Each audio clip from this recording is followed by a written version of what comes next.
Gaano ka kalakas? Sinlakas ba ng kargador, pasan-pasanay sako-sako? O ni Sergeant Cardo, kalaban ng mga pasaway at sanggano? Gaano ka kaya naman kalakas laban sa sakit na dala ng mga umaaligid na mikrobyo? Puntirya ang mga baga mo. Mikrobyong tulad ng COVID-19 o ng Mycobacterium tuberculosis mula sa isang taong may TB. Kapag nalanghap mo ang hanging may TB bacteria, susubukan nito ang iyong lakas. Sa umpisa ay lalabanan ng iyong resistensya ang TB bacteria. Matutulog muna ang mga ito sa iyong baga. Nag-aabang, naghihintay hanggang dumating ang oras na humina ang iyong resistensya. Magigising na sila at maghahasik ng sakit. Ikaw ay uubuhin o lalagnatin ng di maipaliwanag o mangangayayat ng di naman nagpapapayat o sa gabi na may pinagpapawisan.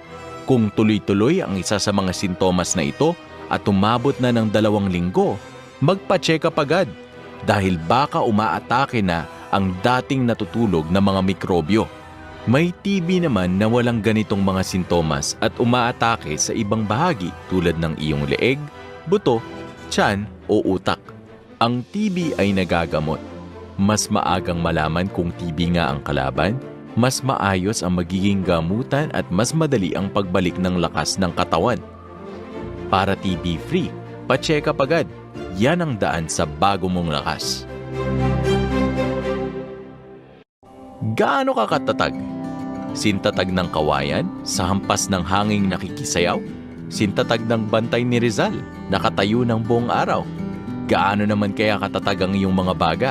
Kahit ilang beses ang akyat baba o humabol sa humaharurot na bus.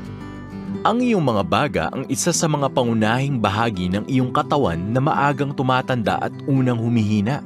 Kaya dapat matindi ang iyong pag-alaga sa kanila. Kapag mahina ang iyong mga baga, madali kang tatablan ng mga sakit na dala ng mikrobyong umaaligid tulad ng COVID-19 at Mycobacterium tuberculosis.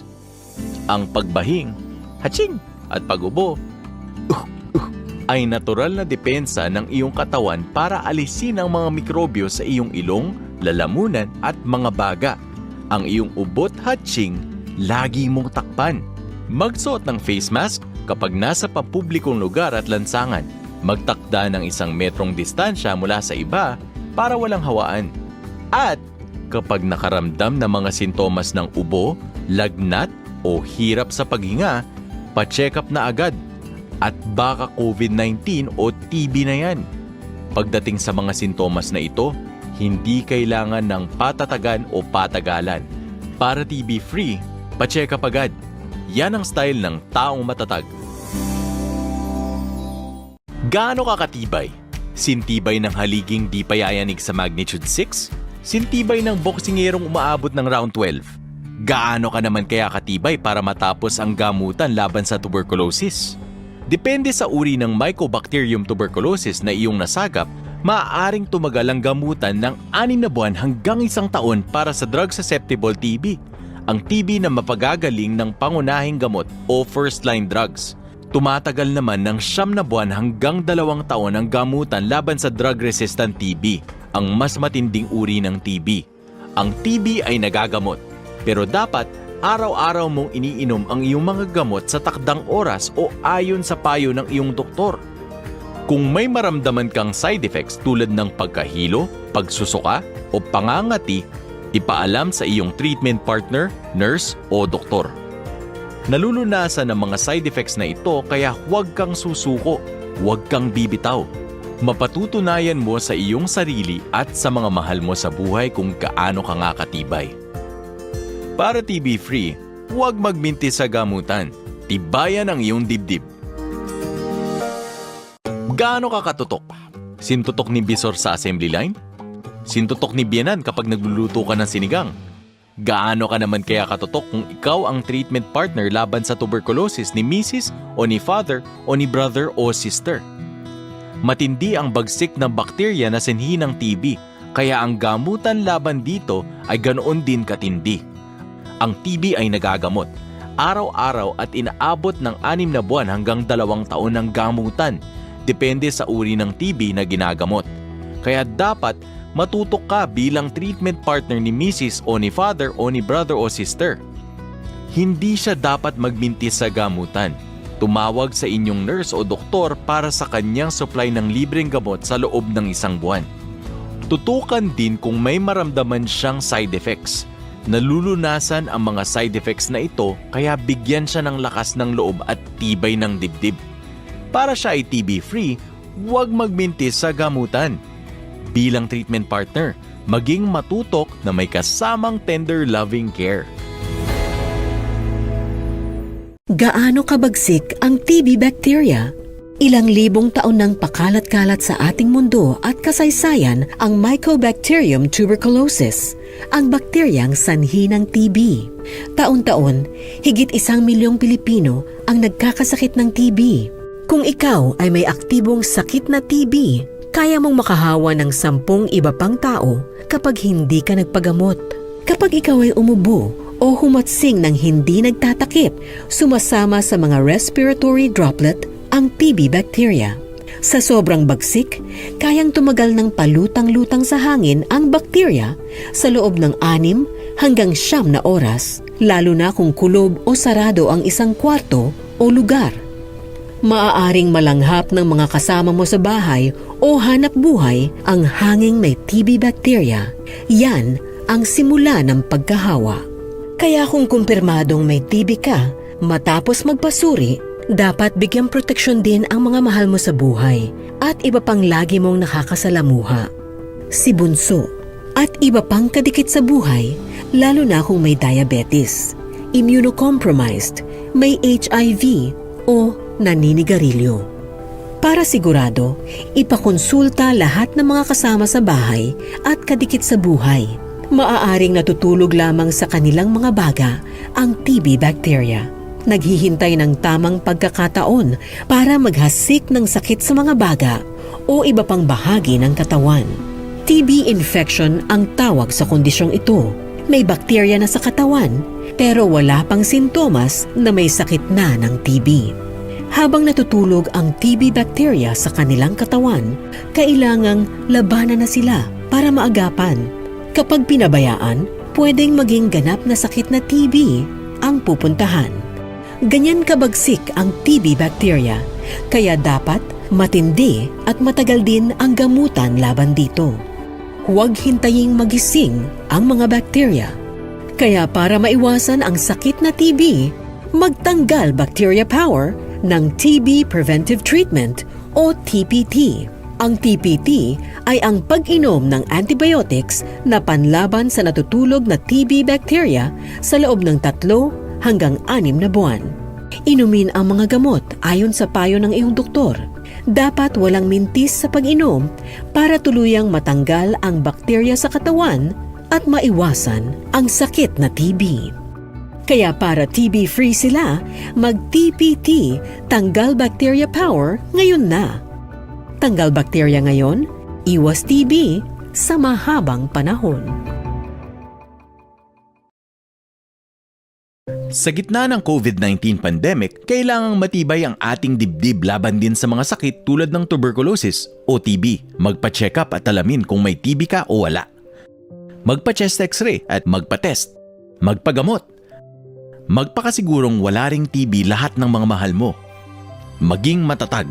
Proteksyonan ang sarili at makipag-ugnayan sa iyong health center o TB clinic.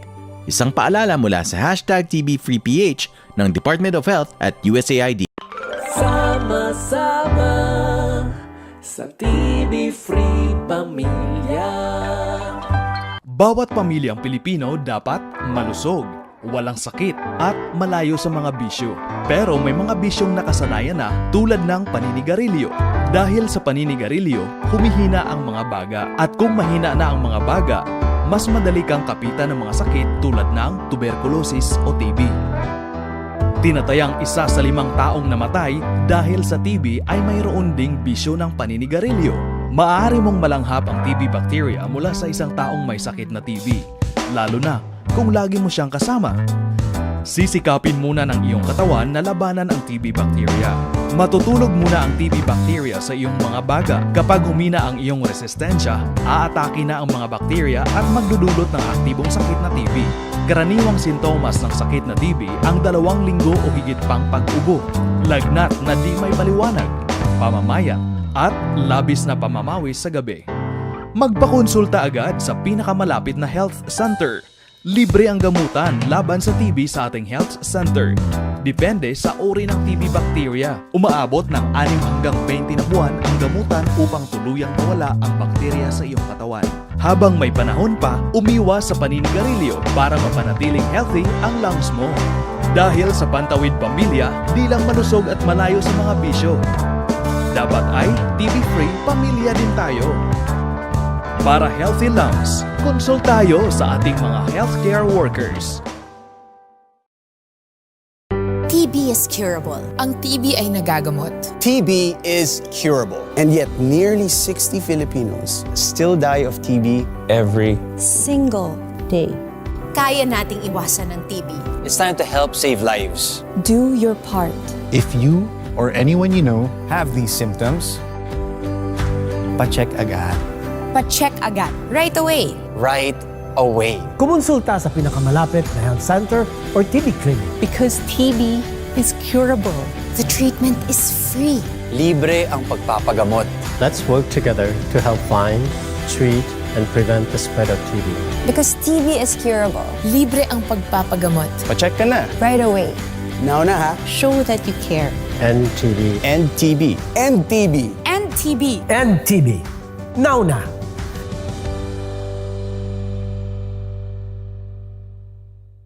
Pilipinas, pa-check ka lang!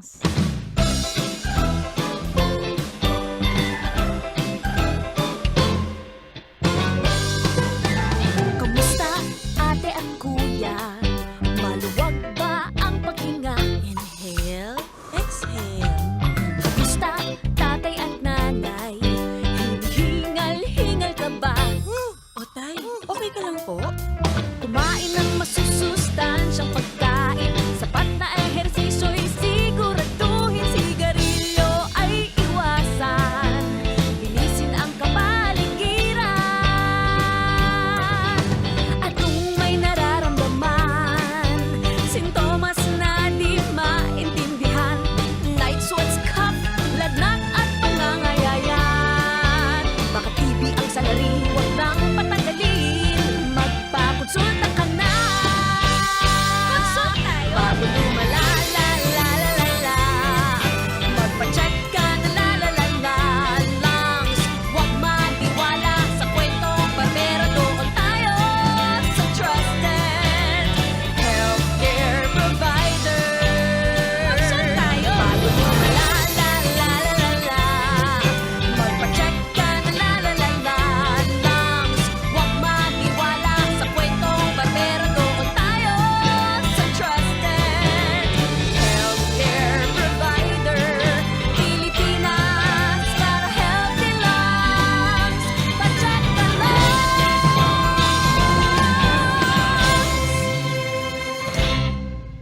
Para healthy lungs, pacheck ka lungs. Konsultayo sa eksperto, ang primary care provider mo.